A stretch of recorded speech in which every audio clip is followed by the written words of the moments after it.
Bilang isang mamayang Pilipino, malagalangin namin ang aming karapatan bilang isang individual sa lipunan. Mayroong iba't ibang aspeto ang karapatan, tulad ng mga karapatan sa pagkapantay-pantay, kalayaan sa pagpapahayag, karapatan pantao at marami pa rin.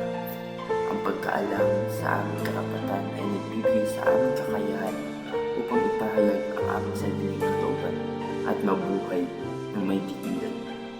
Isa sa mga pangunahing bantayan sa aming karapatan bilang individual ay ang Konstitusyon ng Pilipinas at ang pangkalatang pahayag ng mga karapatang pantao o tinatawag na universal rights.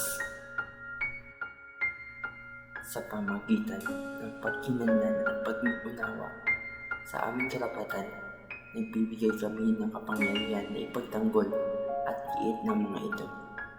Sa ating lipunan, mahalagang ipagpatuloy, hubugin ang kaisipan at kamalayan ng mamayan tungkol sa kanilang karapatan sa pamamagitan ng edukasyon, kampanya, at aktibong pakikipaglahok sa mga usaping panlipunan na maaari naming manilang ang isang kultura ng pag-unawa at pagpapahayag ng mga karapatan ng bawat individual. Sa ganitong paraan, makamit natin ang tunay na pagkapantay-pantay at hustisya sa ating lipunan.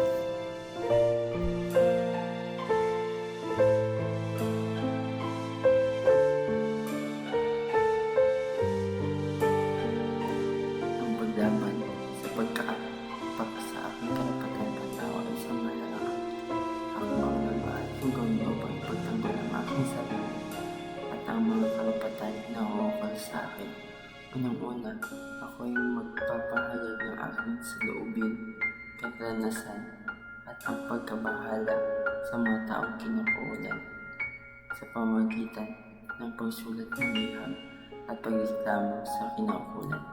Pangalawa, ako ay makipag-ugnayan sa mga organisasyon o grupong ipagtataguyod ang karapatang pantao sa pamamagitan ng paglahok at pagtulungan sa mga organisasyon na nagtatanggol ng karapatang pantao upang mapalakas ang aking boses at pagkuha ng suporta mula sa mga iba't ibang individual. Pangatlo, maghahanap ako ng tulong sa legal na paraan sa pamamagitan ng pagkonsulta ng mga abogado o human rights advocate upang ipagtanggol ang aking karapatan sa pamamagitan ng batas.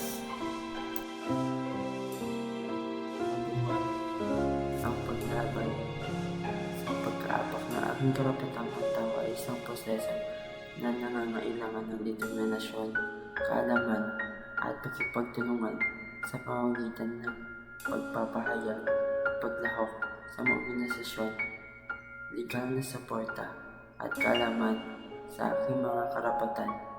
Maaari kong ipaglaban ang aking mga karapatan at pagsulong ng tunay na katarungan.